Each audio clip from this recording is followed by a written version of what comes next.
Desde niño, todos le dijeron que su vida estaba marcada por la luz. La luz del dinero, del poder, de las oportunidades que otros jamás tendrían. Pero nadie imaginó que, mientras el mundo lo veía brillar en la cima, él vivía escondido, no en una cueva, no en una mansión secreta, sino en la sombra oscura y silenciosa de sus propios miedos. Así comienza la historia de Álvaro Santelmo, el millonario que todos en la ciudad creían invencible, hasta el día en que descubrió algo que lo hizo dudar de todo lo que había sido, de todo lo que había construido y hasta de la persona que creía ser. Para el público, Álvaro era un símbolo de éxito. Dueño de hoteles internacionales, empresas de tecnología, edificios gigantes que iluminaban el horizonte nocturno con su nombre en letras doradas. Pero esa luz no alcanzaba su interior. Él había aprendido a esconderse detrás de su apellido, de su fortuna, y sobre todo, de una frialdad que lo mantenía a salvo de sentir. Era más fácil dar órdenes que enfrentar la verdad. Más fácil invertir dinero que invertir tiempo en personas. Más fácil vivir rápido, sin mirar atrás, sin cuestionar nada, hasta que un día tuvo que hacerlo. Todo comenzó una tarde gris, cuando decidió visitar una de sus propiedades menos conocidas, un antiguo hotel al borde de la ciudad que llevaba años abandonado. No era un sitio turístico, no era rentable, no era útil, y por eso su equipo le insistía en venderlo. Pero algo lo empujó a ir él mismo a revisarlo. Quizás la nostalgia, quizás la culpa. Su padre lo había comprado antes de morir, y Álvaro nunca había regresado desde entonces.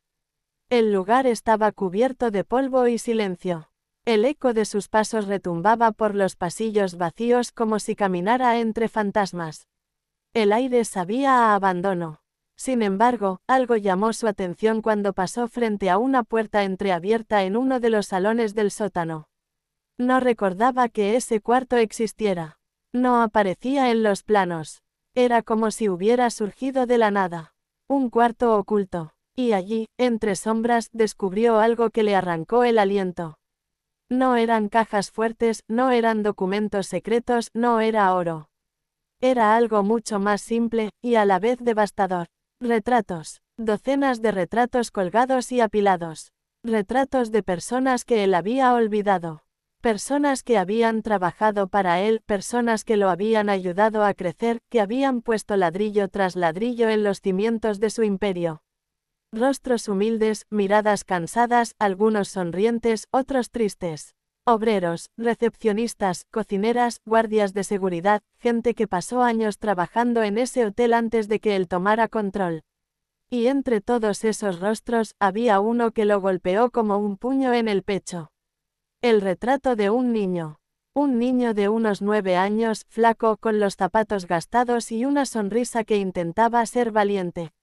Tenía un uniforme viejo que reconoció de inmediato, era uno de los hijos de una de las empleadas del hotel.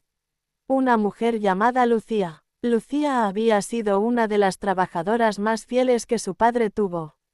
Siempre amable, siempre dispuesta. Pero Álvaro la despidió años atrás, casi sin escucharla, cuando decidió cerrar el hotel. Ni recordaba por qué, solo que había firmado unos papeles y dado una orden. ¿Cómo había terminado ese retrato allí? ¿Quién lo había puesto? ¿Y por qué sentía que el peso del mundo caía sobre él mientras lo observaba? Movió los cuadros, revisó cada rincón del cuarto. Y entonces entendió algo. Ese escondite no era nuevo. Había sido creado por su padre. Su padre había guardado allí los rostros de las personas que, según él, habían sido esenciales en su vida. Era su manera de recordar a quienes le dieron apoyo cuando él mismo era pobre. Su padre no había sido millonario toda su vida. Había tenido que subir desde cero, y en esas paredes estaban los que lo ayudaron a hacerlo. Pero Álvaro no recordaba a ninguno, ni siquiera al niño. Aquella noche no pudo dormir. Por primera vez en mucho tiempo, la sombra en la que vivía lo atrapó de verdad. Y por primera vez sintió que debía hacer algo que nunca hacía, enfrentarse a su pasado. Específicamente, a la persona cuyo retrato lo perseguía como si fuera un grito silencioso. Lucía. Pasó días buscando su dirección. Nadie la había vuelto a ver en años. Viajó a barrios pobres, preguntó en hospitales, en comedores sociales, hasta que finalmente encontró a una vecina que lo reconoció de inmediato.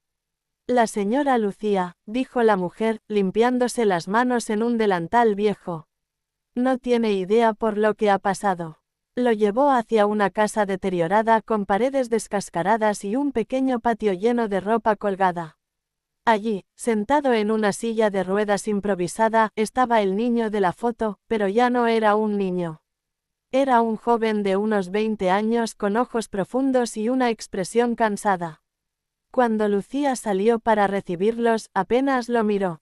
Era como si viera a un fantasma que preferiría olvidar. Álvaro sintió algo extraño en el pecho. Algo que no sabía nombrar. Tal vez vergüenza, tal vez arrepentimiento. Necesito hablar con usted, dijo él, con una voz que no sonaba como la suya. Ella cruzó los brazos. Hablar, después de tantos años, ¿para qué? Él tragó saliva y miró al joven con piernas inmóviles. Ese cuarto en el hotel, empezó a decir. Pero Lucía lo interrumpió. Mi hijo, Adrián, trabajaba conmigo cada tarde cuando usted lo permitió por unos meses, explicó ella, con la voz quebrada. Para él, ese hotel era un sueño. Aprendía rápido, quería ser gerente algún día.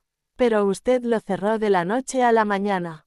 Sin aviso, sin liquidación, sin alternativas. Y yo no tuve cómo sostenernos. Él salió un día a buscar trabajo por su cuenta. Lo atropellaron de camino a una entrevista. Desde entonces no puede caminar. El mundo se le vino abajo. No esperaba cargar con una historia tan dura. Ni imaginar que una decisión suya había cambiado la vida de aquel niño, ahora convertido en un joven marcado para siempre. Álvaro quiso hablar, pedir perdón, ofrecer ayuda, pero Lucía levantó la mano con firmeza. Por favor, váyase. Era la primera vez que alguien le decía eso. Que le cerraba la puerta. Que no se doblegaba ante su dinero. Y fue la primera vez también que él se sintió realmente pequeño, realmente humano. Esa noche, de nuevo, no durmió. Pero esta vez, algo dentro de él había cambiado. Al día siguiente regresó a la casa de Lucía. Y al siguiente, a veces ella le gritaba desde la ventana, otras veces ni aparecía. Pero él seguía yendo, no porque quisiera limpiar su imagen, sino porque ya no podía huir. No podía seguir siendo la sombra de sí mismo. Un día, Adrián fue quien lo recibió. Si quiere entrar, puede hacerlo, dijo con una tranquilidad madura.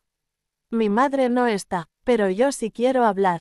Álvaro se sentó frente a él, incómodo, con las manos inquietas por primera vez en décadas. No voy a decirle que no estoy enojado, dijo Adrián. Lo estoy, mucho, pero también sé que la culpa no repara nada, a menos que haga algo con ella. Álvaro lo escuchó en silencio. Quiero estudiar, continuó el joven. Quiero demostrar que mi vida no terminó por un accidente. Quiero trabajar, aunque sea desde una computadora. Quiero valerme por mí mismo. Pero no tengo cómo pagar nada de eso. Las palabras quedaron suspendidas en el aire. Y por primera vez, Álvaro no pensó con la mente de un millonario, sino con la de un ser humano. Voy a ayudarte, dijo. A ti y a tu madre. No como un favor, no como caridad, sino porque tengo una responsabilidad con lo que pasó. Adrián lo miró con duda, pero también con una chispa de esperanza. No quiero limosnas, respondió. Entonces no serán limosnas, dijo Álvaro. Será justicia. Desde ese día, todo cambió. Álvaro comenzó a visitar la casa con frecuencia. No llegaba en autos lujosos, dejaba a su chofer a unas cuadras. Llevaba comida, medicinas, herramientas. Reparó el techo. Mandó arreglar la silla de ruedas. Pagó la terapia de Adrián. Pero lo más importante, empezó a escucharlos. Historias, preocupaciones, sueños.